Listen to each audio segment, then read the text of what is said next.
Semoga gak nge-lag Iya, lagi. Selamat malam Pak Ustadz Yusuf selamat PI malam. dan Pak Ustadz Wafi. Selamat malam. Selamat malam. Ya, gimana kabarnya malam ini? Alhamdulillah. Alhamdulillah, khair.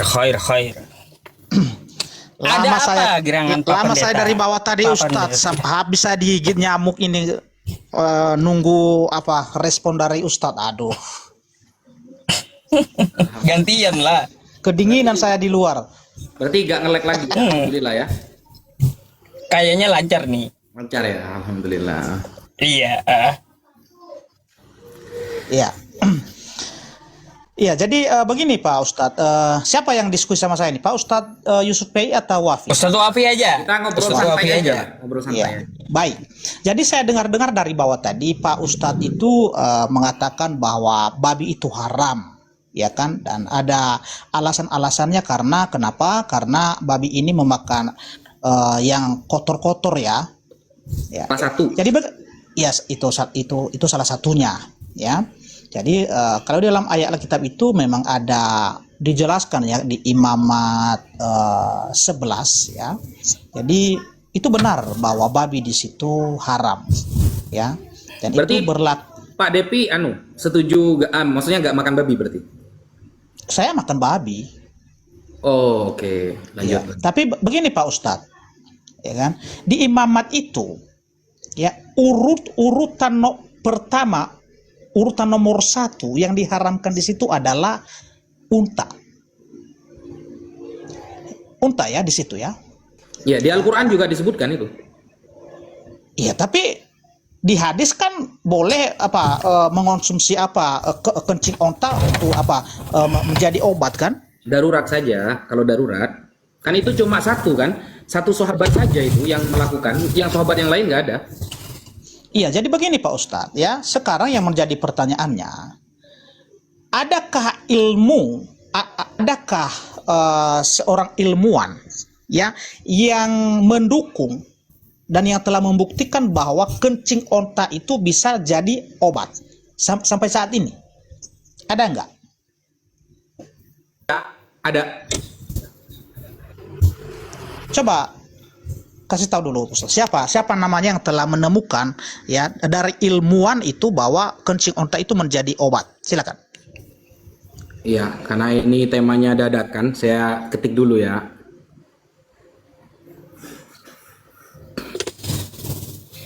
Sampean buka. Ntar.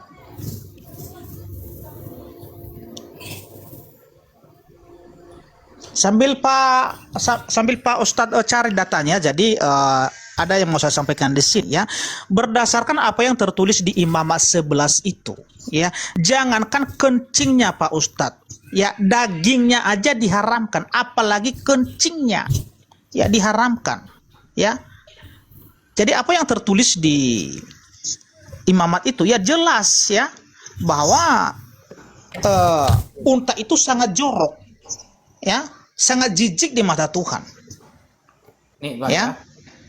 Ini bukan kata saya ya. Ini Bapak lihat di ini anunya, nama websitenya ini tentang kesehatan ya. Bukan website abal-abal ya, tentang kesehatan. Ntar saya perkecil dulu. Ini National Library of Medicine. Jadi tentang situs web resmi pemerintah Amerika ya. Ini ya, situs resmi pemerintah Amerika Serikat. Nah, di sini kita lihat jurnal, salah satu jurnal, apakah air kencing unta bermanfaat atau merugikan, tinjauan tentang perannya dalam kesehatan atau penyakit manusia. Oke, sekarang kita cek.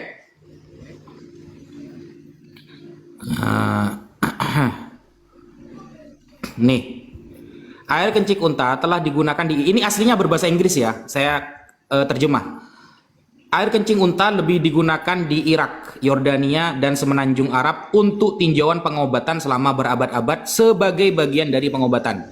Bakhtiar Nasir, seorang ulama Islam, menganjurkan konsumsi air kencing unta. Ia mengklaim, ini klaim satu orang ya, pencampuran air kencing unta dan susu memiliki manfaat pengobatan. Sedangkan Abu Yusuf seorang murid ahli hukum Imam Abu Hanifah berarti jatuhnya di Irak, mengatakan bahwa tidak ada salahnya menggunakan air kencing unta untuk pengobatan. Ini di dalam Williams 1994.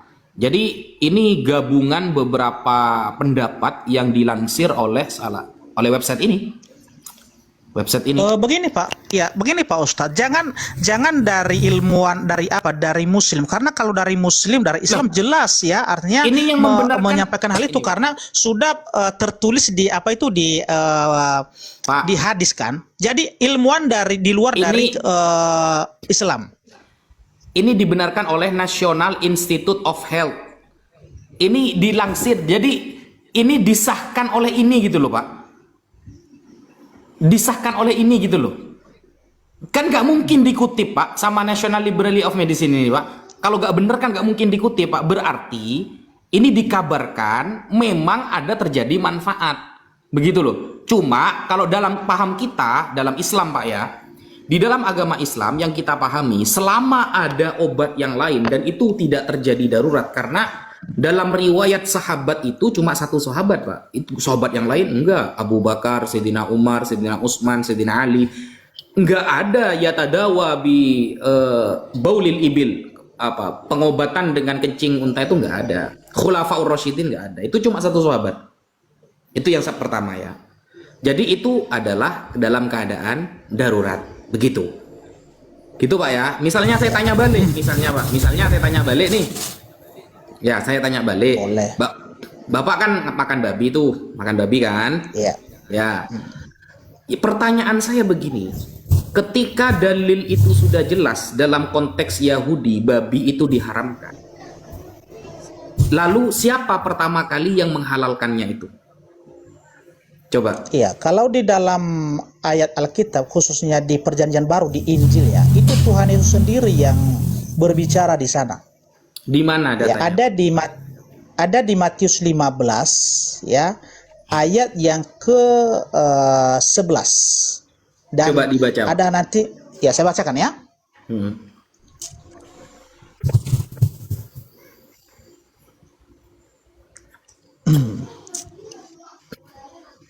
Matius 15 ayat yang ke 11 ya. Beginilah firman Tuhan dari Injil Matius 15 ayat 11. Dengar dan camkanlah, bukan yang masuk ke dalam mulut yang menajiskan orang, melainkan yang keluar dari mulut itulah yang menajiskan orang. Ya. Jadi di sini konteksnya di sini ya, pada saat murid-murid Tuhan Yesus mereka makan tanpa mencuci tangan, dan itu di adat istiadat Yahudi itu adalah pelanggaran. Itu dianggap dosa kalau tidak mencuci tangan sebelum makan. Ya. Jadi oleh karena orang-orang Yahudi ini sangat menghormati ya hukum adat istiadat itu, makanya Tuhan Yesus menegur mereka. Ya. Bukanlah yang dari luar yang masuk ke mulut yang menajiskan orang, akan tetapi yang dari hati keluar di mulut itulah yang menajiskan orang. Itu satu. Ada lagi di kita bahas satu dalil itu aja dulu Pak. Oke. Ya, saya sebagai orang normal membaca Pak ya, orang normal yang membaca dengan bahasa Indonesia, ayat itu bukan untuk pengharaman babi sebenarnya kalau bagi saya. Dan bahkan pendapat saya itu didukung oleh Kristen Advance. Kristen Advance ternyata setelah kita berbincang-bincang, mereka setuju. Itu bukan pengharaman babi. Jadi begini, misalnya begini maksudnya Pak. Matius, Markus, Lukas, Yohanes tidak pernah, atau bahkan Paulus sekalipun, tidak pernah menjelaskan ayat itu untuk untuk penghalalan babi, gak ada. Yang saya baca, kalau satu perikop Pak, kita kalau baca satu perikop, itu temanya kan tentang adat istiadat Yahudi. Nah, jadi Yesus itu ngasih penggambaran gitu loh Pak, ngasih bahasa perumpamaan. Ketika ada orang Yahudi datang, lalu Yesus menjawab, itu bukan tentang makanan, bab makanan. Karena begini Pak, Kalau semua yang masuk ke mulut itu kan banyak, Pak. Yang masuk ke mulut kan banyak kan, nantinya kan bisa makanan, bisa bukan, yang penting masuk ke mulut. Karena itu tidak ada kata-kata makanan di dalam jawaban Yesus. Tidak ada kata-kata makanan. Berarti semua apapun yang masuk ke mulut, maka itu tidak haram, kata Yesus. Itu sebenarnya kalau kita pahami secara seksama, itu Yesus sedang mengajarkan tidak boleh menghina gitu loh. Tidak boleh menghina, tidak boleh mencaci maki. Itu bahasa kiasan. Karena pengharaman babi itu tekstual, Pak. Tekstual, bahasa pengharaman babi tekstual. Gitu loh. Dan Yesus sudah mengatakan satu titik iota pun kan tidak akan dihapus kan hukum Taurat kan. Itu yang kedua. Yang ketiga, jawaban Yesus dalam Matius itu bukan tentang makanan. Kenapa? Karena itu sifatnya lebih umum, Pak. Sesuatu yang apapun yang masuk ke mulut. Dan itu ternyata konteksnya tentang melaknat, mencaci maki, menghina, dan lain sebagainya. Itu seperti itu yang saya pahami ya. Tapi kalau Bapak itu memahami semua makanan halal, padahal makanan ada yang beracun, makanan itu ada yang expired, makanan itu juga ada yang membuat sakit perut dan lain sebagainya, nanti masuk semua karena terlalu umum, kaedahnya terlalu umum gitu loh, Pak. Bagi saya, monggo ditanggapi, Pak. Iya, baik. Iya. Oke. Itu salah besar Pak Ustadz. Kalau Pak Ustadz mengatakan bahwa itu bukan dalam konteks membahas tentang makanan, itu jelas ya. Ketika orang-orang Farisi, ahli-ahli Taurat menegur ya atau protes kepada Tuhan Yesus pada saat murid-muridnya mau makan tanpa membasuh tangan, itu jelas Pak Ustadz. Ya, makanya Tuhan Yesus mengatakan hal itu. Apa yang dari luar yang masuk ke mulut itu tidak menajiskan orang. Ya. Itu poin pentingnya di situ. Ya. Jadi data-data yang lain pun, ya, data yang lain ada di Kisah Para Rasul 10. Ya, mulai dari ayat 11 ya sampai dengan 15. Ya, saya bacakan ya. Kisah Para Rasul 10 ayat ke 11 sampai dengan 15. Beginilah firman Tuhan. Ya. Tampak olehnya langit terbuka dan turunlah suatu benda berbentuk kain lebar yang bergantung pada keempat sudutnya. Ya. Yang diturunkan ke tanah. Di dalamnya terdapat pelbagai jenis binatang, berkaki 4, binatang menjalar dan burung. Kedengaranlah olehnya suatu suara yang berkata, "Bangunlah, hai Petrus, sembelihlah dan makanlah." Ya. Tetapi Petrus menjawab, "Tidak Tuhan, tidak, sebab aku belum pernah makan sesuatu yang haram dan yang tidak tahir." Kedengaran pula untuk kedua kalinya suara yang berkata kepadanya, "Apa yang dinyatakan halal oleh Allah tidak boleh engkau nyatakan haram." Ya. Jadi, poinnya di sini Pak Ustadz, ya. Di ayat 12 ini dijelaskan bahwa di kain lebar yang bergantung pada keempat sudutnya itu, ya, ada berbagai jenis binatang di situ. Ya. Binatang berkaki 4. Tentu kalau berbagai jenis binatang berkaki 4 termasuk babi di situ, termasuk anjing di situ dan segala macam lainnya yang berkaki 4. Ya, binatang menjalar dan burung. Kita tahu apa itu binatang menjalar. Ya kan? Dan apa itu burung. Ya, sesuai yang ada di Imamat 11 itu. Ya. Jadi, ketika Petrus melakukan penolakan di sini, ya, "Tidak Tuhan, tidak, sebab aku belum pernah makan sesuatu yang haram dan yang tidak tahir." Apa kata Tuhan kepadanya di sini? Apa yang dinyatakan halal oleh Allah tidak boleh engkau nyatakan haram. Jadi jelas di sini secara eksplisit ya bahwa Tuhan itu tidak lagi mengharamkan ya binatang-binatang itu. Oke, boleh saya Tidak tanggapi? ada. Ya, sabar dulu, Bang. Ya, sabar dulu. Ya. Didukung juga oleh surat Paulus. Di mana itu? Ya, di 1 Timotius pasal 4 ayat 4 dan 5. Saya bacakan ya. 1 Timotius 4. Sabar ya, 1 Timotius pasal 4 ayat 4 dan 5. Ya. Ya, beginilah firman Tuhan. Ya. Karena semua yang diciptakan Allah itu baik dan suatu pun tidak ada yang haram jika diterima dengan ucapan syukur. Sebab semuanya itu dikuduskan oleh firman Allah dan oleh doa. Ya. Jadi di sini poinnya, apapun itu makanan, apapun itu binatang yang dimakan itu, yang penting di situ kita mengucap syukur kepada Tuhan, kita berdoa kepada Tuhan, maka melalui doa itu, melalui ucapan syukur kita itu, disitulah makanan itu sudah dikuduskan, sudah dihalalkan. Ya. Jadi udah jelas, makanya kami ini memakan ya makanan yang telah diharamkan di Imamat 11 itu, Pak Ustadz. Ya, ada dalilnya secara eksplisit di sini. Oke, silakan tadi ditanggapi. Oke. Yang pertama, Pak. Tuhan Musa itu sama dengan Tuhan di zaman Perjanjian Baru. Pasti sama kan? Nggak mungkin beda. Tuhan di zaman Musa itu sama dengan Tuhan di zaman Yesus. Nah, seolah-olah, ini poin pertama, seolah-olah tidak konsisten gitu loh. Di Perjanjian Lama, jelas-jelas haram. Ayatnya jelas.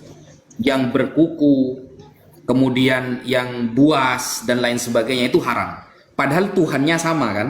Tuhannya sama. Di Perjanjian Lama, dengan Perjanjian Baru, Tuhannya sama. Seolah-olah kan nggak konsisten. Gitu loh. Kenapa alasan seperti itu tidak dijelaskan sejak zaman Musa? Dengan makan makanan apa saja, yang penting bersyukur, yang penting berdoa, itu sudah dikuduskan oleh Tuhan. Lah Tuhan yang mana lagi? Bukankah itu juga Tuhan di zaman Musa? Kan sama saja sebenarnya. Kenapa alasan seperti itu nggak datang kemudian dulu di zaman Musa? Kenapa alasan seperti itu tidak datang kemudian di zaman Abraham? Kenapa alasan seperti itu tidak datang di zaman Salomo dan Daud? Dan lain sebagainya. Kok baru datang di Perjanjian Baru? Nah, padahal Tuhannya Tuhan yang sama. Ini aturan makanan, Pak ya, bukan ajaran. Kalau ajaran, oke lah tidak sama. Karena dulu mengikuti hukum Taurat, kemudian dalam keimanan Kristen, Yesus yang turun. Itu ajaran ketuhanan. Oke lah berbeda. Nah, ini makanan, Pak. Makanan itu kan seharusnya, dari zaman dulu, zaman sekarang itu sama seharusnya. Tapi ternyata, di zaman Tuhan Musa, itu haram. Itu yang pertama, seolah-olah tidak konsisten. Yang kedua, poinnya kedua, ini kita baca Pak ayatnya. Kita baca secara pelan-pelan, kita hayati Pak. Kalau Bapak mengatakan ini tema makanan, berarti Bapak lebih setuju kepada orang yang sedang bertentangan dengan Yesus. Begini, ini Matius 15 Pak ya. Perintah Allah dan adat istiadat Yahudi. Kemudian datanglah beberapa orang Farisi dan ahli Taurat dari Yerusalem kepada Yesus dan berkata. Jadi yang berkata ini beberapa orang Farisi dan ahli Taurat, Pak. Nah, kalau kita baca secara keseluruhan Bible, orang Farisi dan ahli Taurat ini yang selalu dikecam oleh Yesus. Berhati-hatilah kepada orang Farisi. Selalu dikecam, Pak. Nah, mereka datang kepada Yesus. Mengapa murid-muridmu melanggar adat istiadat nenek moyang kita? Mereka tidak membasuh tangan sebelum makan. Jadi, mereka menuduh orang Farisi dan orang-orang ahli Taurat menuduh murid-murid Yesus ini makan nggak cuci tangan dulu. Itu kan kasusnya pertama. Ini ayat ini yang dijadikan patokan oleh Bapak. Jadi Matius 15 nomor 2. Oh berarti ini satu perikop tema makanan ini. Tema makanan. Gara-gara ini satu ayat ini. Padahal ini adalah kecaman orang-orang Farisi dan ahli Taurat kepada Yesus. Kenapa murid kamu kok makan gak cuci tangan? Nah, dijawab sama Yesus. Apakah Yesus menjawab tema makanan juga? Ternyata enggak, Pak. Kita hati-hati ya, karena Yesus ini orang mulia. Saya tidak berani melampaui apa yang tertulis, kan begitu, Pak ya. Nah, Yesus ternyata menjawab begini. Tetapi jawab Yesus kepada mereka. Ketika Yesus dikecam seperti ini, Yesus jawab, mengapa kamu pun melanggar perintah Allah demi adat istiadat nenek moyangmu? Lah, langsung umum, temanya langsung umum ini. Ketika Yesus disalahkan sebab murid-muridnya gak cuci tangan, Yesus menjawabnya juga mengembalikan kepada tema yang umum, bukan makanan lagi. Kenapa? Kamu pun melanggar perintah Allah demi adat istiadat nenek moyangmu. Apa itu? Dijawab oleh Yesus, dijelaskan. Sebab Allah berfirman, hormatilah ayahmu dan ibumu. Ini lebih umum, Pak, bukan makanan lagi, jawab Yesus ini. Hormatilah ayahmu dan ibumu. Dan lagi, siapa yang mengutuki ayahnya atau ibunya pasti dihukum mati. Tetapi kamu berkata, ini yang dikecam Yesus ini ya. Tetapi kamu berkata, barang siapa berkata kepada bapaknya atau kepada ibunya, apa yang ada padaku yang dapat digunakan untuk pemeliharaanmu, sudah digunakan untuk persembahan kepada Allah. Ini lebih kepada kita harus taat kepada ayah dan ibu. Ketika mereka menyangkal tentang cuci makan, cuci tangan sebelum makan, ternyata Yesus menjawab tentang menghormati ayah dan ibu, taat kepada orang tua. Ini sudah umum. Yesus mengembalikan kesalahan mereka bukan pada makanan. Kalau Bapak berlandaskan ini, berarti Bapak ini mengikuti kecaman orang Farisi dan ahli Taurat kepada Yesus. Kalau ini intinya. Kalau intinya ini, berarti inilah yang disalahkan oleh orang Farisi dan ahli Taurat kepada Yesus. Sedangkan Yesus menyalahkan mereka kepada perkara yang lebih umum. Kita wajib taat dan menghormati ayah dan ibu. Orang itu tidak wajib lagi menghormati bapaknya atau ibunya. Dengan demikian firman Allah kamu menyatakan tidak berlaku demi adat istiadatmu sendiri. Jadi adat istiadat ahli Farisi dan ahli Taurat tidak menghormati orang tuanya. Padahal aturan Allah adalah wajib menghormati kedua orang tua. Hai orang-orang munafik. Wah, ini marah Yesus. Marah Yesus ini. Benarlah nubuatan Yesaya kepada kamu, kata Yesus. Bangsa ini memuliakan aku dan dengan bibirnya. Memuliakan aku dengan bibirnya, memuji Yesus, tidak merendahkan Yesus, memuliakan beliau. Padahal hatinya jauh daripada aku, padahal hatinya munafik. Bibirnya mendukung, tapi hatinya itu mencela. Percuma mereka beribadah kepadaku, sedangkan ajaran yang mereka ajarkan ialah perintah manusia. Mereka memuji Yesus, tapi ajaran mereka buat-buat sendiri, tidak pernah diajari oleh Yesus. Lalu Yesus memanggil orang banyak dan berkata kepada mereka. Nah ini, apa kata Yesus? Dengarlah dan camkanlah. Bukan yang masuk ke dalam mulut yang menajiskan orang, melainkan yang keluar dari mulut, itulah yang menajiskan orang. Ini temanya umum, Pak. Tentang caci maki kepada orang tua, tentang orang yang durhaka kepada orang tuanya, dan lain sebagainya. Karena ini jawaban Yesus ketika orang Farisi dan ahli Taurat mengecam cuci tangan sebelum makan. Begitu loh. Lalu diumumkan oleh Yesus pembahasannya bahwa banyak dari kalian yang melanggar aturan Tuhan, kata Yesus. Lalu Petrus berkata kepadanya, jelaskanlah. Ini ya, bukan ini, di bawahnya. Maka datanglah murid-muridnya dan bertanya kepadanya, engkau tahu bahwa perkataanmu itu telah menjadi batu sandungan bagi orang-orang Farisi. Nah, karena Yesus menjawab seperti ini, maka orang Farisi ini sakit hati, Pak.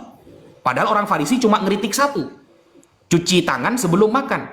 Tapi Yesus justru mengkritik lebih umum, tidak taat kepada orang tua, mencaci maki begini. Jadi sebenarnya kalau Bapak mengutamakan ayat kedua, masalah makanan, itu justru yang dijadikan dalil oleh orang Farisi dan ahli Taurat. Kalau Bapak ikut Yesus, justru Yesus menerangkan bukan tentang makanan, Pak, tapi tentang taatnya kepada orang tua, dan kita tidak boleh munafik, hati mencaci, tapi mulut seolah-olah mendukung. Begitu, Pak. Jadi ini nggak bisa dijadikan dalil keharaman babi, begitu loh, Pak. Ya, boleh saya tanggapi, Ustadz? Ya, lanjut. Ya.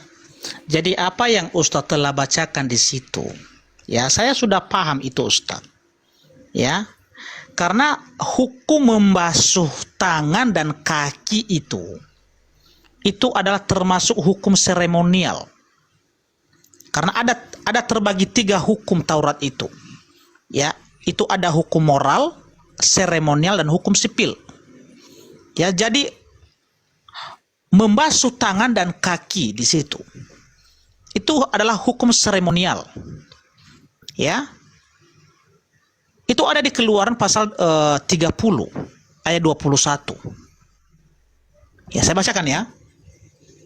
Inilah yang dikutip oleh ahli-ahli Taurat ya, dan orang-orang Farisi di situ.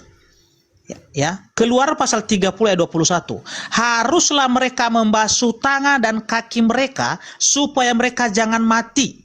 Itulah yang harus menjadi ketetapan bagi mereka untuk selama-lamanya, bagi dia dan bagi keturunannya turun temurun. Ya, itu hukum. Ya. Ini termasuk seremonial. Ya. Jadi ketika orang Farisi dan ahli-ahli Taurat ya protes kepada Tuhan Yesus, apa yang disampaikan oleh Tuhan Yesus di situ? Ya, hukum seremonial itu tidak penting lagi, tetapi yang paling utama adalah hukum seremonial, hukum moral. Hukum moral itu apa? Ya, hukum kelima di situ. Ya, urutan nomor 5 yaitu hormatilah ayahmu dan ibumu. Itulah yang paling penting. Untuk apa kau membasuh tanganmu, membasuh kakimu, membersihkan dirimu kalau engkau tidak bisa menghormati orang tuamu. Jadi itu yang paling utama. Ya, yang paling diutamakan itulah hukum moral. Ya, bukan hukum seremonial. Karena ya, sabar dulu ya. Ya, karena memakan daging babi itu ya, dan juga harus membasuh kaki dan tangan itu adalah hukum seremonial. Ya, jadi jelas Tuhan Yesus di situ bahwa hukum seremonial itu tidak berlaku lagi. Ya, tidak. Ya, yang terpenting adalah hukum moral di situ. Bagaimana caranya menghormati orang tua. Makanya Tuhan Yesus berkata di ayat 11 itu, bukan yang dari luar yang masuk ke mulut yang menajiskan orang, akan tetapi yang keluar dari mulut. Ya. Karena yang keluar dari mulut itu adalah dari hati. Ya. Wah, ini nggak tahan kalian kalau membahas firman Tuhan kan. Ini udah nggak sanggup lagi Yusuf P ini dengarkan ini. Ya, karena kebenaran yang saya sampaikan ya. Nah, jadi penjelasannya ya sabar dulu Pak Ustadz. Ya, penjelasannya itu ya ada di ayat 18 dan 19. Ya. Saya coba bacakan ya Matius 15 tadi. Ya. Matius 15. Ya. Matius 15 ayat 18 dari 15 Pak, baca dari 15. Baca dari 15. Dari ayat ke-15-nya baca. Itu ya, oke, kita baca dari situ ya. Oke. Ya. Yesus sedang menerangkan perumpamaan ya, bukan pengharaman ya, bagi baik. kita. Ya, baik, kita baca ya. Dari ayat 15. Lalu Petrus berkata kepadanya, "Jelaskanlah perumpamaan itu kepada kami." Jawab Yesus, "Kamu pun masih belum dapat memahaminya? Tidak tahukah kamu bahwa segala sesuatu yang masuk ke dalam mulut turun ke dalam perut lalu dibuang di jamban? Ya, tetapi apa yang keluar dari mulut berasal dari hati, dan itulah yang menajiskan orang. Ya, karena dari hati timbul segala pikiran jahat, ya, pembunuhan, perzinahan, percabulan, pencurian, sumpah palsu dan hujat. Itulah yang menajiskan orang. Tetapi makan dengan tangan yang tidak dibasuh tidak menajiskan orang." Mantap, itu intinya. Jadi ini hanya membahas makan yang nggak basuh tangan. Bukan semua makanan halal. Iya, bukan. itu sama hukumnya Pak Ustadz. Ya, sama hukumnya. Ya, di Keluaran pasal 30 ayat 21 itu sama hukumnya ya dengan apa yang ada di Imamat 11. Itu sama hukumnya Pak Ustadz. Pak, konteks perikop, kita kan katanya Bapak kan kalau membahas sesuatu sesuai konteks perikop kan. Di perikop itu, Yesus itu mengatakan bahwa kalau cuma masalah gak cuci tangan ketika makan, toh nanti makanannya jadi kotoran.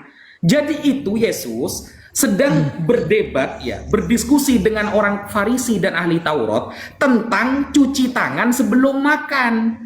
Bukan menghalalkan sebuah makanan, bukan Pak. Makanya Petrus kan nanya ketika Yesus mengatakan, ini kita Pak ya, secara kesadaran penuh membaca satu perikop ini. Petrus kan nanya, ketika Yesus mengatakan begini, Yesus kan ngomong nih, tidak setiap yang masuk ke dalam mulut itu menajiskan, tapi yang keluar. Lalu ini kan bahasa perumpamaan kan. Jadi Yesus ini menggunakan bahasa perumpamaan.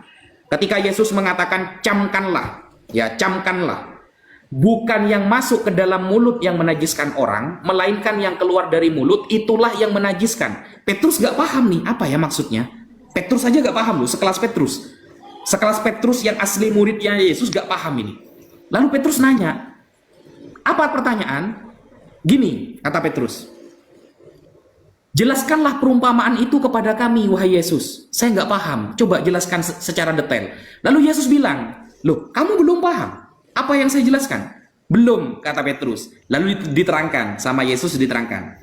Tidak tahukah kamu bahwa segala sesuatu yang masuk ke dalam mulut turun ke perut, lalu menjadi kotoran. Tetapi apa yang keluar dari mulut berasal dari hati, itulah yang menajiskan. Contohnya seperti apa yang keluar dari mulut? Seperti percabulan, perzinahan, pembunuhan, pencurian, sumpah palsu, dan hujat. Itu yang dikanter yang dapat menajiskan orang, maksudnya membuat orang berdosa. Tetapi itulah yang menajiskan orang, kata Yesus. Tapi makan dengan tangan yang tidak dibasuh, itu tidak bisa menajiskan orang. Jadi tema dalam perikop ini hanya membahas ketika orang Farisi dan ahli Taurat mengkanter, menghujat murid Yesus gara-gara makan gak cuci tangan. Makanya kata Yesus, kalau cuma makan gak cuci tangan, itu gak bikin najis. Toh ya makanannya jadi kotoran. Tapi yang sangat menghinakan adalah kelakuan mereka. Mereka melakukan perzinahan, ahli Farisi dan Taurat melakukan perjabulan, mereka melakukan begini dan begitu. Digembalikan sama Yesus ketika diskusi itu, Pak. Makanya Kristen Advent sampai sekarang tetap mengharapkan babi, karena ayat ini khusus masalah cuci tangan sebelum makan, bukan menghalalkan semua makanan, bukan, Pak. Bukan. Ya, baik. Saya tanggapi Pak Ustadz ya. Sekalian saya bertanya ya. Ya, baik. Tadi saya sudah sampaikan ya bahwa hukumnya ketika tidak membasuh tangan sebelum makan, dan juga hukumnya memakan daging babi yang telah diharamkan di Imamat 11 itu sama hukumnya Pak Ustadz. Itu sama hukumnya. Ya, jadi jelas dalam konteks itu yang dibahas adalah mengenai makanan. Ya, mengenai makanan itu fokusnya kita, mengenai makanan di situ. Jadi ya, jelas-jelas di situ bahwa ya Tuhan Yesus itu tidak mengharamkan lagi ya kalau orang tidak membasuh tangannya. Ya, begitu juga dengan babi itu. Ya, makanya diulangi lagi menyampaikan kepada Petrus ya di Kisah Para Rasul 10 ya, mulai dari ayat 11 tadi sampai dengan 15. Udah jelas di situ. Ya. Udah jelas di situ. Oke. Sekarang saya mau bertanya juga Pak Ustadz. Saya mau belajar juga ya di hadis dan Al-Qur'an ini. Ya. Karena Pak Ustadz ini seringkali mengkritisi ya kan. Ini Kristen ini melakukan sesuatu yang tidak ada di dalam Alkitab. Padahal ada ya. Semua yang kita bahas ini ada di dalam Alkitab. Berarti setuju dulu Pak. Setuju dulu berarti Tuhan di zaman Musa dengan Tuhan di perjanjian lama nggak sama Tuhannya. Karena nggak konsisten mengharamkan babi. Betul? Ya sama lah. Sama. Loh, tadi masalah cuci tangan nggak konsisten boleh.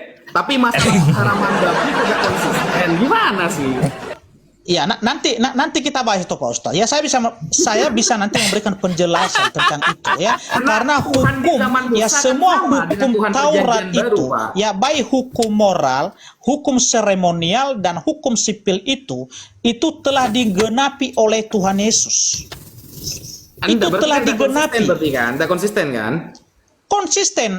Nanti saya berikan penjelasan di situ. Saya mau bertanya sama Pak Ustadz ini. Musa mengharamkan. Wah, ini kan udah mulai menghindar ini karena saya mau bertanya. Gimana sih? Oh, enggak apa-apa, tanya saja. Saya siap kok ditanya. Enggak, yang penting akui dulu, Tuhan di zaman Musa itu sudah menjelaskan secara detail. Tapi di zaman Yesus itu ternyata ada ayat yang dipahami Bapak ya, bukan dipahami semua orang, karena Kristen Advent pun tidak setuju. Berarti nggak konsisten berarti, karena dulu pengharamannya jelas, ternyata sekarang masalah cuci tangan dijadikan haram babi, berarti nggak konsisten berarti. Ya. Iya katanya. Baik, nanti saya tanggapi itu ya. Karena dari tadi Pak Ustadz terus yang bertanya sama saya satu pun ya, hanya di awal tadi saya bertanya, sekarang giliran saya tuh bertanya ya. Iya nggak apa-apa Pak. Tanya Boleh aja. Pak Ustadz ya? Boleh aman. Ya boleh. Ya. Aman. Ya baik, sama ini ya Pak Ustadz tuh sering mengatakan Kristen ini melakukan apa yang belum tertulis di dalam Alkitab. Ya, padahal ya kalau kita baca apa yang ada di hadis, ya bahkan itu dilakukan oleh nabi sendiri. Ya. Nabi sendiri yang mengatakan, ya, yang menyampaikan kepada umatnya, ya. Padahal itu tidak ada di Al-Qur'an diberitakan hal seperti itu atau ritual-ritual seperti itu. Ya, coba bacakan kita bacakan Pak Ustadz. Jadi Pak Ustadz sendiri nanti yang akan Ya, memberikan apa? penjelasan Pertanyaannya ya. apa, Pak? Jadi saya Pertanyaannya hanya apa? bertanya saja di sini. Ya. Ya, di Musnad Ahmad 5364. Di Musnad Ahmad 5364. Tar, Musnad Ahmad 5364. Ya, 64. Oke, tentang apa itu, Pak?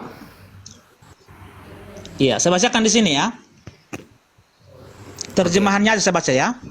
Oke. Ya. Nabi bersabda, mencium rukun Yamani dan rukun Aswad akan menghapus dosa sehabis-habisnya.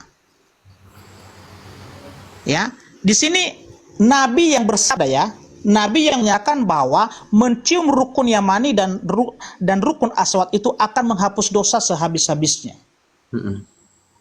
Ya. Pertanyaan saya Pak Ustadz di sini, tahu dari mana Nabi Muhammad di situ bahwa mencium rukun Yamani dan Aswad itu akan menghapus dosa sehabis-habisnya? Di mana perintah Tuhan kepada? Silakan Pak Ustadz. Duh, ini pertanyaannya kurang tepat ini. Gini Pak. Saya jelaskan ya. Bapak buka di dalam surah Ali Imran ayat ke-31. Coba buka, Pak. Oke, Ali Imran. 31. Oke, Ali Imran 31. Ya. Ya, saya bacakan ya. Ya. Baca terjemahannya langsung. Katakanlah Muhammad, ya, katakanlah dalam kurung Muhammad, jika kamu mencintai Allah, ikutilah aku. Niscaya Allah mencintaimu dan mengampuni dosa-dosamu. Allah Maha Pengampun, Maha Penyayang.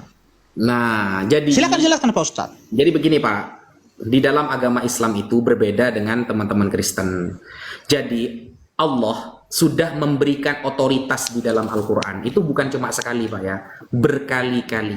Allah sudah memberikan otoritas. Kalau kalian pengen diampuni dosanya, kalau kalian pengen mencintai Allah, maka ikutilah Nabi Muhammad dalam segala apapun, dalam hal apapun. Jadi Nabi Muhammad mencium Hajar Aswad misalnya, kita niru Nabi Muhammad. Itu namanya sunnah. Apa yang dilakukan Nabi Muhammad itu namanya sunnah Pak. Sunnah itu apa? Sunnah itu adalah sesuatu yang pernah dilakukan oleh Nabi Muhammad, pernah diucapkan dan pernah disetujui. Makanya Sayyidina Umar ketika mau mencium Hajar Aswad, apa kata Sayyidina Umar? Antiya hajar la tadurru wa la tanfa. Kamu batu, kamu gak bikin saya bahaya, gak bikin saya bermanfaat. Lau anni ma ra'aitu Rasulullah yuqabbiluk ma qabbaltu. Andaikan aku gak melihat Nabi Muhammad mencium kamu, ngapain aku nyium kamu? Berarti ketentuan kita mengikuti Nabi Muhammad saja itu sudah ada verifikasinya dari Allah. Gitu, Allah yang bilang Pak, ikuti Muhammad, dosamu akan diampuni. Begitu. Sudah? Ya, baik, saya tanggapi Pak Ustadz ya. Nggak Ya, apa-apa. pertanyaan saya tadi, ya, boleh saya tanggapi kan? Boleh, Pak. Boleh, silahkan. Boleh, ya, ya. Pertanyaan saya tadi, ya, di mana karena ini adalah hal yang terbesar dan yang sangat penting ya, karena ini tentang pengampunan dosa ini. Ya, pertanyaan saya tadi sebenarnya, di mana perintah Tuhan kepada Nabi Muhammad, ya, bahwa ketika mencium rukun Yamani dan Aswad itu akan menghapus dosa sehabis-habisnya. Akan tetapi Pak Ustadz tidak bisa menunjukkan data itu. Oke, sampai sekarang tidak ada. Oke ya. Sekarang ada tadi di pernyataan Pak Ustadz bahwa semua yang dilakukan oleh Nabi itu apapun, maka itu yang diikuti oleh saudara-saudara Muslim. Oke, saya setuju itu Pak Ustadz. Jadi bagaimana sekarang, ya, ketika ya Rasulullah menikahi Aisyah yang berumur 6 tahun dan menggaulinya pada umur 9 tahun. Oke. Apakah bisa diikuti semua umat Islam di seluruh dunia saat ini? Ya. Apa yang dilakukan oleh Nabi Muhammad itu sekarang? Itu pertanyaan satu. Ada satu lagi nanti. Jawab dulu itu. Silakan. Oke. Jadi sebenarnya Pak Depi ini belum paham ya. Padahal saya sudah menggunakan bahasa yang simple. Jadi Nabi Muhammad itu sudah dapat otoritas Pak di dalam Quran. Jadi kalau mengikuti beliau itu kita diampuni dosanya. Kenapa? Di dalam Al-Quran ada Pak, ada ayat. Innal hasanat yudhibnas sayyiat. Pekerjaan-pekerjaan baik itu dapat menghapus dosa. Jadi bukan hanya rukun Yamani, bukan hanya rukun Aswad, bukan hanya sholat, tapi sodakoh dan apapun kebaikan yang kita meniru Nabi Muhammad itu dapat menghapus dosa kita. Jadi konteksnya itu mengikuti Nabi Muhammadnya, bukan rukun Aswadnya, bukan rukun Yamaninya, bukan sholatnya, tapi mengikuti Nabi Muhammadnya itu yang menjadi tolak ukur. Gitu loh. Karena Nabi Muhammad sudah dapat jatah oleh Allah. Ikuti nih putusan Nabi Muhammad namanya. Kalau kamu ikut ini, dosamu diampuni. Kan gitu kan? Kan sudah jelas itu sebenarnya. Nah, kemudian makanya saya mengatakan pertanyaan Bapak salah di awal. Yang kedua, menikahi Sayyidah Aisyah. Ini namanya logical fallacy, Pak. Kan Bapak seolah-olah pengen begini kan. Menikahi anak di bawah umur kan zaman sekarang nggak etis. Nah, begini Pak. Nabi Muhammad SAW itu hidup 1400 tahun yang lalu. Ya, otomatis aturan di zaman itu dengan aturan di zaman sekarang itu jauh berbeda. Jauh berbeda. Saya bisa menunjukkan Maria dengan Yusuf menikah itu umurnya 90 tahun dengan 12 tahun. Maria ibunya Yesus dengan Yusuf ayah bukan biologisnya tapi ya ayah yang didatangkan itu menikah antara umur 90 dengan 12 tahun. Apakah saat itu aneh? Ya enggak. Aturan dulu dengan sekarang beda Pak. Nah kemudian begini, apakah menikahi seorang wanita misalnya ya dengan umur segitu itu diperbolehkan? Nah di dalam hukum nikah syarat nikah itu satu saksi, dua adalah taik. Taik itu bagi suami adalah mampu membiayai dan mampu memberi mahar ya, dan orang itu memang butuh karena takut jatuh terhadap perzinahan. Nah, seorang perempuan yang dinikahi itu minimal dia itu mampu untuk dikumpuli, maksudnya dijima. Jima itu kalau bahasa sekarang ya hubungan pasutri ya, mampu. Makanya Rasulullah akad menikah dengan Sayyidah Aisyah itu umur 6 tahun dan berkumpul ketika awal beliau haid. Wanita kalau sudah haid, Pak, kalau sudah haid berarti sel telur itu sudah mampu untuk menerima air mani, itu sudah mampu. Jadi wanita disebut dewasa ketika sudah menjelang masa haid, sudah terjadi haid. Sayyidah Aisyah berkumpul dengan Rasulullah itu bukan ketika anak kecil, tapi ketika sudah dewasa karena umurnya sudah 9 tahun. 9 tahun itu berarti dia sudah awal mula terjadi haid. Kalau sudah terjadi haid berarti sudah dikatakan dewasa. Itu dalam Islam. Dalam Islam wanita dewasa adalah wanita yang sudah haid. Minimal umurnya 9 tahun. Fakta dokter zaman sekarang semuanya mengatakan wanita itu bisa haid dan bisa menerima sel telur dari laki-laki itu minimal umurnya 9 tahun. Itu sudah keluar darah. Apa yang disalahkan dari sini? Kita meniru bisa apa enggak? Ya bisa, Pak. Kita menikahi anak misalnya umur 9 tahun. Sah apa tidak? Secara agama Islam sah, Pak. Sah. Karena itu sudah disebut wanita dewasa. Nah, di Kristen ada enggak minimal dewasa berapa tahun? Enggak ada seperti itu. Yang lengkap sampai sedetail-detailnya cuma Islam, Pak. Makanya Islam punya ilmu fikih. Kitab di belakang saya, ini kitab di belakang saya. Ini kitab-kitab fikih dan kitab hadis yang menerangkan kapan wanita dikatakan balik, kapan wanita dikatakan dewasa, kapan wanita sudah bisa menerima sel telur dari laki-laki, itu lengkap. Di Bible ada nggak seperti itu? Nggak ada, Pak. Nggak ada kalau di dalam Kristen. Nggak ada. Begitu, Pak, ya. Oke, saya tanggapi Ustadz ya. Iya, silakan. Iya, baik. Kenapa saya bertanya demikian tadi Pak Ustadz? Karena Pak Ustadz mengatakan bahwa semua yang dilakukan oleh Nabi Muhammad itu adalah bisa menjadi teladan, boleh diikuti. Padahal kalau kita berbicara dengan berjalannya zaman ini, itu apa yang dilakukan oleh Nabi di situ terlarang. Ya di hukum Indonesia sekarang ini itu udah dilarang. Kalau ada yang menikah umur 9 tahun, ya saat ini siap-siap Anda masuk penjara gitu. Ya, siap-siap Anda dipanggil oleh polisi menjadi tersangka dan sampai menjadi apa itu menjadi narapidana ya. Oke, itu ya, itu dulu. Ya. Sekarang ya, Pak Ustadz tadi mengatakan ya ada di kitab suci kami ya, Yusuf umur 90 tahun dan Maria berumur 12 tahun. Saya nggak bilang kitab suci, tapi fakta sejarahnya. Fakta sejarah. Iya. Bukan dalam Alkitab. Bukan. Nggak ada di Alkitab. Oke. Coba buktikan, Pak. Buktikan Oke, kalau Maria nikah dengan Yusuf itu umur berapa? Coba buktikan. Fakta sejarahnya umur berapa mereka? belum saya baca sejarahnya itu, belum saya baca. Biar. Ya. Ya. Makanya jangan Iya, tajam belum saya ke baca. Islam saja, Pak. Fakta Iya, sejarahnya iya, ayo baca juga gitu loh. Sabar dulu ya. Kita di sini ya bukan membahas sejarah ya, akan tetapi yang kita bahas di sana kitab suci.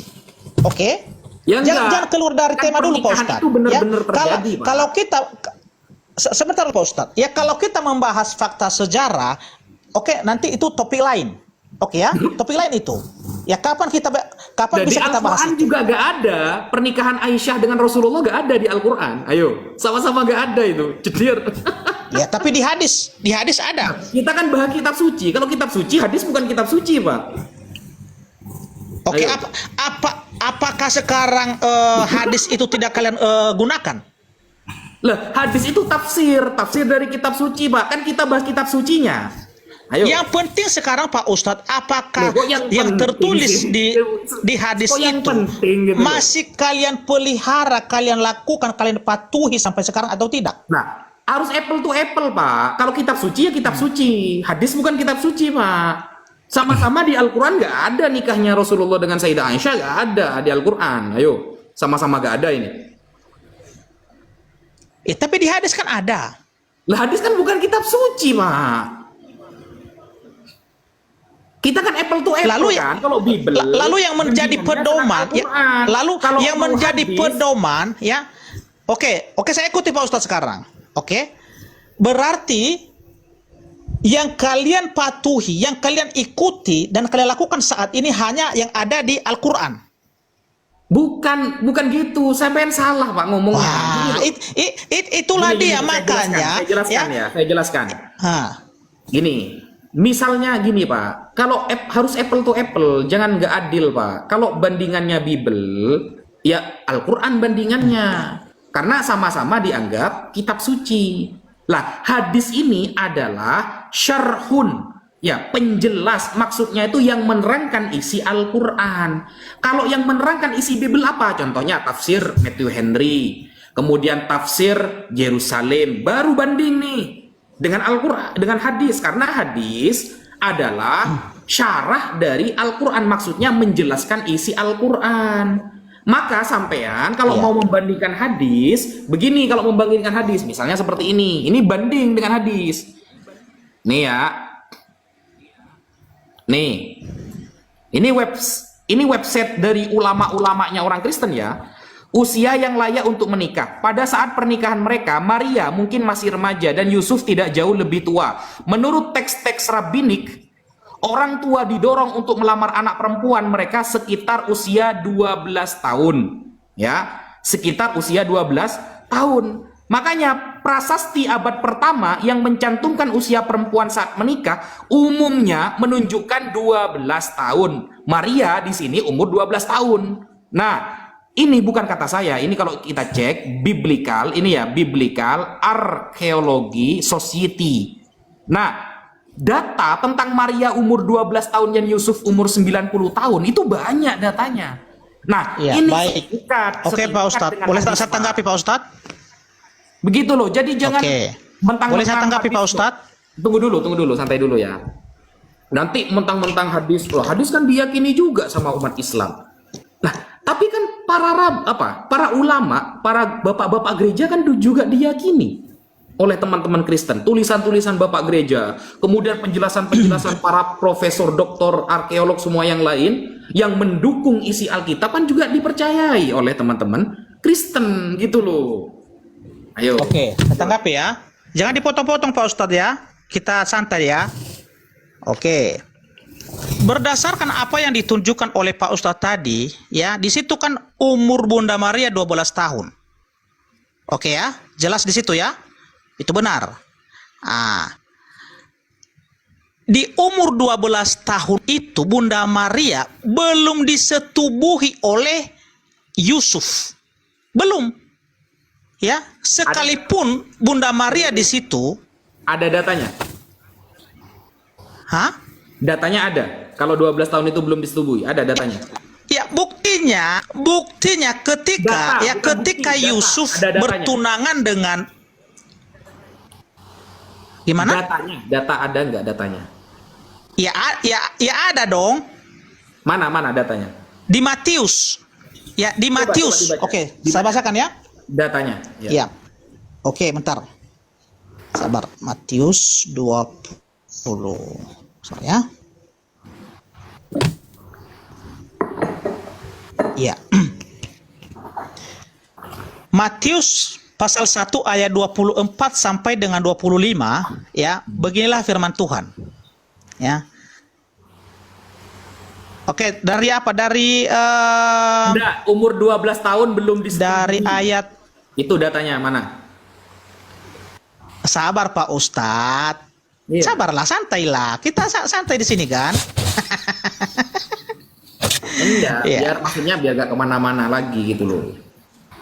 Iya, baik. Oke, kita baca di sini ya. Dari ayat 19, Matius pasal 1 ayat 19 sampai dengan 25. Agak panjang sedikit ya. Oke, saya baca ya. Kepanjang ya. Gimana? Iya. Karena Yusuf suaminya, ini suami Maria ya.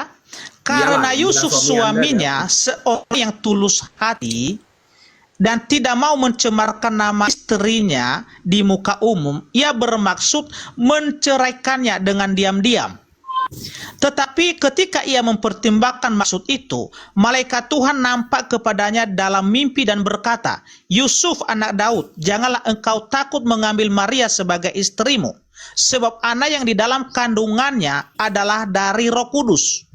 Ya, ia akan melahirkan anak laki-laki dan engkau akan menamakan dia Yesus karena dialah yang akan menyelamatkan umatnya dari dosa mereka. Hal itu terjadi supaya genaplah yang difirmankan Tuhan oleh Nabi. Sesungguhnya anak darah itu akan mengandung dan melahirkan seorang anak laki-laki dan mereka akan menamakan dia Immanuel yang berarti Allah menyertai kita. Sesudah bangun dari tidurnya, Yusuf berbuat seperti yang diperintahkan malaikat Tuhan itu kepadanya. Ia mengambil Maria sebagai istrinya, tetapi tidak bersetubuh dengan dia. Ingat ya, ini poin pentingnya. Tetapi ia tidak bersetubuh dengan dia sampai ia melahirkan anak laki-laki dan Yusuf menamakan dia Yesus. Ya, jadi jelas di sini ketika Yusuf ya telah menikahi ya Bunda Maria di situ pada saat dikandung Tuhan Yesus, itu belum melakukan persetubuhan sampai Tuhan Yesus lahir. Oke, kalau saya mengikuti ya sejarah yang dibacakan oleh Pak Ustadz tadi, 12 tahunnya ya. mana? Wah, ini Pak Ustadz ya begini ya, saya ikuti sekarang alur dari Pak Ustadz. Loh, Ya kan kalau mengatakan- di Islam kan jelas dinikahi Aduh. umur 6 tahun, dikumpuli umur 9 tahun. Kan jelas tuh. Itu mana Sabar dulu Pak Ustadz, jangan motong-motong lah. Aduh, udah tadi ya, ketika Pak Ustadz berbicara saya nggak motong, gimana sih? Ya, lanjut. Ya oke ya. Nah, di sini sudah jelas. Oke, Ya, kalau lanjut. saya mengikuti sekarang ya pernyataan dari Pak Ustadz bahwa ketika Yusuf menikahi Bunda Maria umur 12 tahun, oke saya ikuti itu nggak apa-apa. Tetapi ingat, di umur 12 tahun itu ketika Bunda Maria ya mengandung Tuhan Yesus, itu belum disetubuhi dia oleh Yusuf. Belum. Ya, bayangkan itu. Ya, bayangkan itu Pak Ustadz, ya. 9 bulan ya di dalam kandungannya Tuhan Yesus. Ya. 9 bulan. Di peraturan Yahudi, kalau anak laki-laki lahir ya, hari pengudusan diri kepada perempuan itu 60 hari. Itu berarti 2 bulan. Oke, 2 bulan. Hitung itu Pak Ustadz ya. 9 bulan tambah 2 bulan udah 11 bulan. Berarti kemungkinan besar barulah disetubuhi Bunda Maria itu oleh Masih umur Yusuf 12. umur 13 tahun. Umur 13 tahun. Oke, saya ikuti. Umur 13 tahun. Padahal yang diceritakan di situ adalah pada saat ditunangai di situ sebenarnya. Itu Masih ketika umur 12. ditunangai Bunda Maria oleh Yusuf, bukan menikah di situ sebenarnya. Tapi pada saat dia melaksanakan tunangan ya kepada Bunda Maria. Tapi nggak apa-apa, saya ikuti sekarang alur dari Pak Ustadz ya. Tapi kemungkinan besar ya kalau benar sejarah itu ya Yusuf baru bersetubuh dengan Bunda Maria di umur 13 tahun. Ya sekarang pun kalau kita melihat ya umur 13 tahun itu ya udah ada tanda-tanda kedewasaan. Ya, yang lebih parahnya tadi Pak Ustadz ya umur 9 tahun ini ya umur 9 tahun ini Pak Ustadz tidak ada satupun nabi atau tokoh Alkitab ya tokoh di dalam Taurat Musa, di Zabur atau di Mazmur atau di kitab para nabi yang melakukan seperti yang Nabi lakukan ya yang Muhammad lakukan di situ. Ada yang menyetubuhi, sabar dulu. Ada yang menyetubuhi ya perempuan atau wanita yang berumur 9 tahun, nggak ada.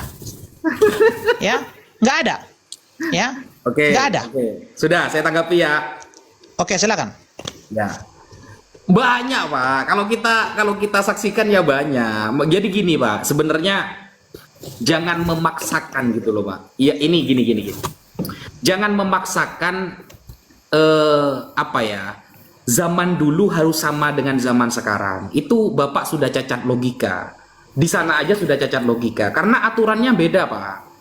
Kalau zaman dulu disamakan dengan sekarang aturannya beda. Raja-raja kekristenan menikahi anak di bawah umur itu Raja Richard misalnya. Raja Richard itu sebagai raja yang terkenal di Inggris, itu orang Kristen. Dia itu menikahi anak di bawah umur bahkan banyak, bukan 1 2. Maksudnya itu jangan dipaksakan begini, Pak. Saya ini bukan membela Islam ya, tapi semua tradisi zaman dulu dengan sekarang itu sama, Pak. Sama. Jangan dipaksakan Bapak itu kepengen Kristen kelihatan keren gitu, lalu menyalahkan Nabi Muhammad. Jangan. Tradisi dulu dengan tradisi sekarang itu disamakan, tidak bisa. Kalau Bapak misalnya baca tentang Ishak dengan Rebeka, ya, yang menikah, Rebeka itu umurnya 3 tahun, Pak. Ishak umurnya Datanya Pak Ustadz, 36 datanya Pak Ustadz. tahun. Mana datanya? Santai dulu, jangan kejang-kejang. Oke, silakan. Silakan Pak Ustadz, silakan. Oke. Iya, jangan kejang-kejang. Jadi gini loh, kalau kita lihat fakta sejarah, Rebecca, Rifkoh, kalau dalam bahasa Arab itu Rifkoh, ketika menikah dengan Sayyidina Ishak, punya 2 anak kan, yang pertama Esau, yang kedua Yakub. Dari pernikahan Ishak dengan Rifkoh, Rebecca, punya 2 anak, yang pertama kembar sih, yang pertama Esau, yang kedua Yakub. Itu Rebecca itu umurnya 3 tahun, gitu loh. Dan kalau Bapak baca tentang tradisi Yahudi, niddah. Bapak pernah baca niddah? Pernah apa enggak, Pak? Pernah baca Lanjut niddah? aja Pak Ustadz, nanti saya tanggapi. Nah, Lanjut nggak pernah aja kan? dulu, Pak Ustadz. Di dalam tradisi Soalnya Pak, Yahudi, Pak, di niddah, ya, anak perempuan bisa dinikahi itu umurnya minimal 3 tahun.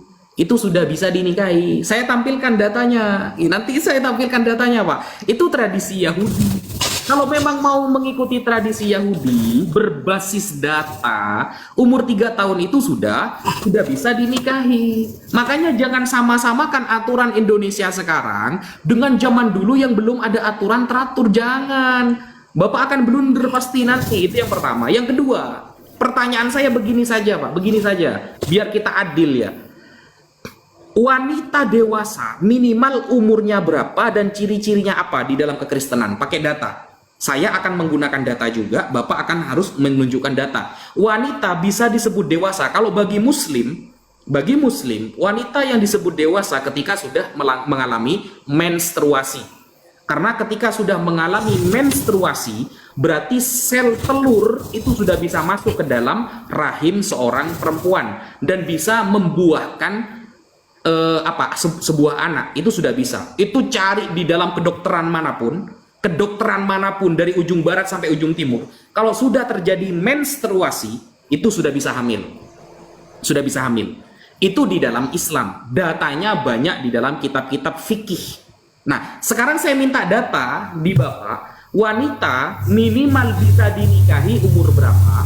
Ya, dan ciri-ciri wanita dewasa itu bagaimana? Monggo dijawab, Pak. Dijawab. sebentar dulu Pak Ustadz, nanti saya jawab pertanyaan Pak Ustadz. Oke ya. Jadi narasi Pak Ustadz tadi mengatakan bahwa ketika Ishak menikahi Ribka umur 3 tahun, datanya di mana? Nanti saya jawab itu. Iya, setelah ini saya buka datanya, Bapak jawab dulu. Wah, Biar sama-sama adil. tunjukin dulu datanya itu, nanti saya jawab pertanyaanmu. Ayo. Oke. Bentar ya.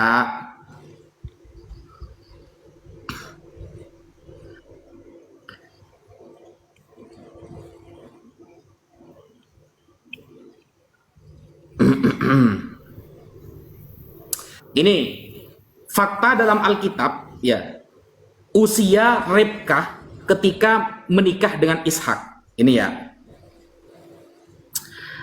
Begini, kalau kita buka misalnya dari Kejadian 17 nomor 17. Kita buka dulu Kejadian 17 nomor 17. Nah, Oke, di sana Sarah istri Abraham. Kejadian berapa Pak Ustadz? Kita buka sama-sama, kita buka data. Kejadian 17 nomor 17. Oke. Saya bacakan di sini ya. Ya. Oke. Lalu tertunduklah Abraham dan tertawa serta berkata dalam hatinya, ya, mungkinkah bagi seorang yang berumur 100 tahun dilahirkan seorang anak, dan mungkinkah Sarah yang telah berumur 90 tahun itu melahirkan seorang anak? Oke. Di mana di sini Pak Ustadz? Tunggu dulu, santai dulu. Ini pemahaman. Catat dulu umurnya. Santai dulu gitu. Nah, di sini Sarah umurnya 90, Abraham umurnya 100 tahun. Dikip ya, dicatat ya. Dicatat ya. Oke. Saya bantu catatan. Nah, catat Ustaz. Biar ya. saya belajar Bible itu bukan hanya dari terjemahan, Pak ya. Catat. Nah, di Kejadian 17 nomor 17, Sarah umur 90, Abraham umur 100. Selisih 10 tahun di sana, ya.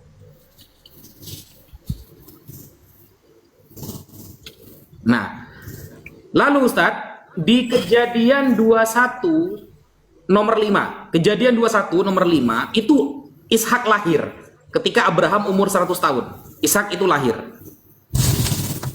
Kejadian 21 nomor 5, coba buka Pak. Kejadian 21 ayat ke-5. Kita lihat setelah ini ya, berapa umur ketika menikah. Ya. Adapun Abraham berumur 100 tahun ketika Ishak anaknya lahir baginya. Mantap. Sudah. Cukup. Berarti Abraham ketika umur 100, Sarah umur 90, saat itu Ishak baru lahir, betul? Ishak baru lahir ketika Abraham umur 100. Oke. Kemudian Sarah meninggal pada usia 127 tahun. Itu lihat di Kejadian 23 ayat 1 dan ayat 2. Kejadian 23 ayat 1 sampai 2. Itu Sarah meninggal pada usia 127 tahun. Coba cek. Oke.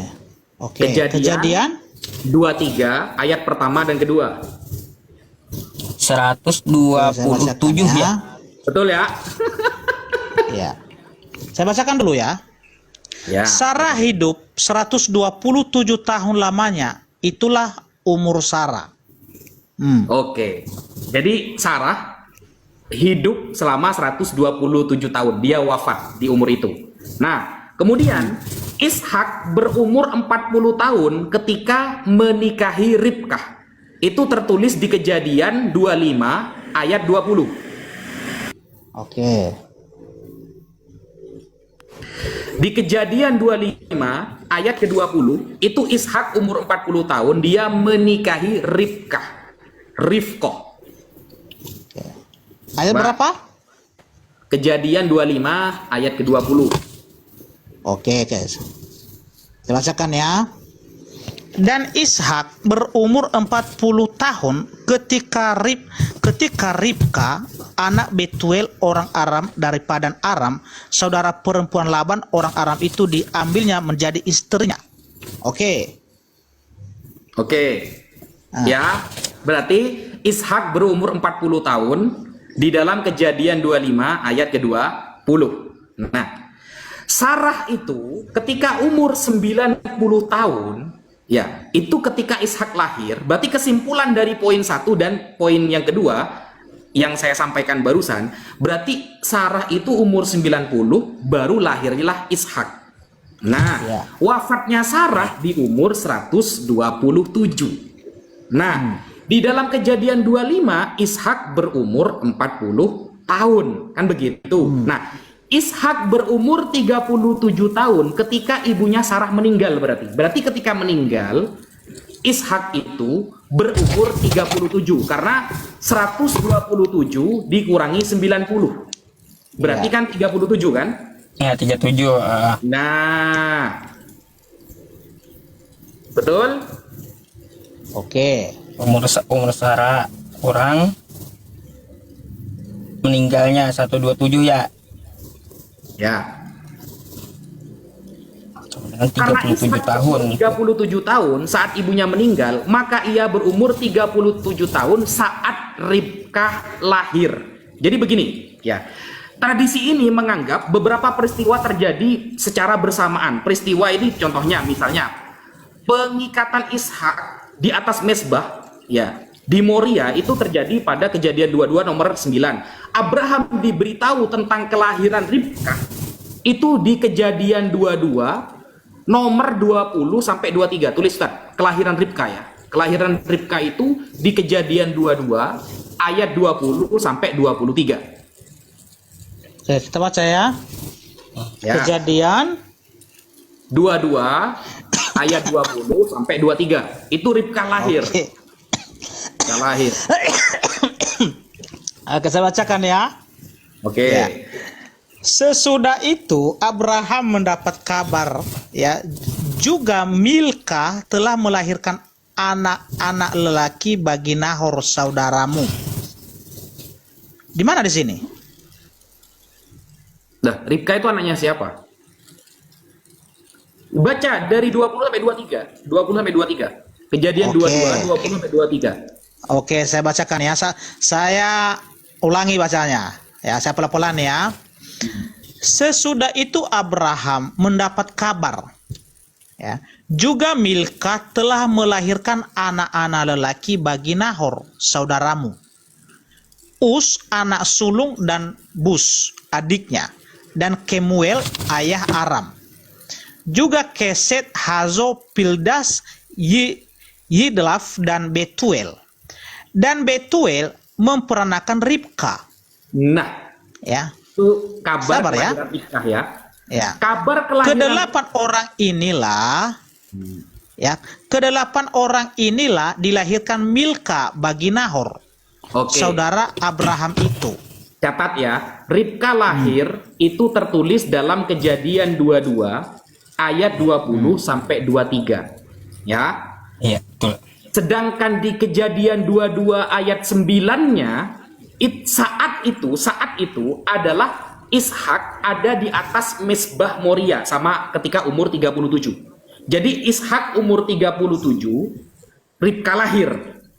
Gitu. Karena saat itu Ishak ada di atas Mesbah di Moria, itu Kejadian 22 nomor 9-nya. Di Kejadian 22 nomor 20 sampai 23-nya baru ada kabar Ribka lahir. Ada kabar Ribka lahir. Berarti 37 plus 1 tahun. Di umur 37 Ribka baru lahir. Begitu. Nah, semua peristiwa ini kan bersamaan. Nanti di Kejadian 23 yang di awal, poin di awal Ustadz, sudah dicatat ya. Kejadian 23-nya matilah Sarah. Sarah mati umur 127. Berarti ketika Ishak umur 37, Ribkah baru lahir. Nah, karena Ishak berusia 40 tahun ketika menikahi Ribkah, maka Ribkah berusia 3 tahun saat itu terjadi karena setelah di atas Misbah, ya, tidak jauh dari kejadian itu. Jadi Ishak nih, Ishak ada di atas Misbah Moria, umur 37. Baru lahir Ribkah. Nah, 3 tahun setelah itu terjadilah pernikahan. Terjadilah pernikahan antara keduanya. Berarti saat itu umur Ishak yang 37 tambah 3 adalah 40. Rifqah yang baru lahir saat itu ditambah 3 berarti umurnya 3 tahun. Betul, Coba betul, betul. Anda bantah. Saya catat nih. Ya, bantah data saya ini pakai data juga, bisa nggak Anda membantah saya? Jedier. Iya, data itu juga Pak Ustadz yang saya gunakan. Oke ya. Ya, jadi jelas dulu ya bahwa tidak ada tertulis secara eksplisit, Pak, di mana ketika sabar dulu. Ya sabar dulu Pak Ustadz ya. Minta tertulis, makanya belajar sejarah. Ishak menikahi Ribka ya umur 3 tahun, nggak ada datanya itu ya. Nggak ada datanya. Ini hanya penafsiran dari Ustadz Wafi. Loh, Ya, datanya nggak ada. Penafsiran. Ya, itu dulu. Ya. Oke ya. loh kok turun? Dikeluarkan Bang Paras.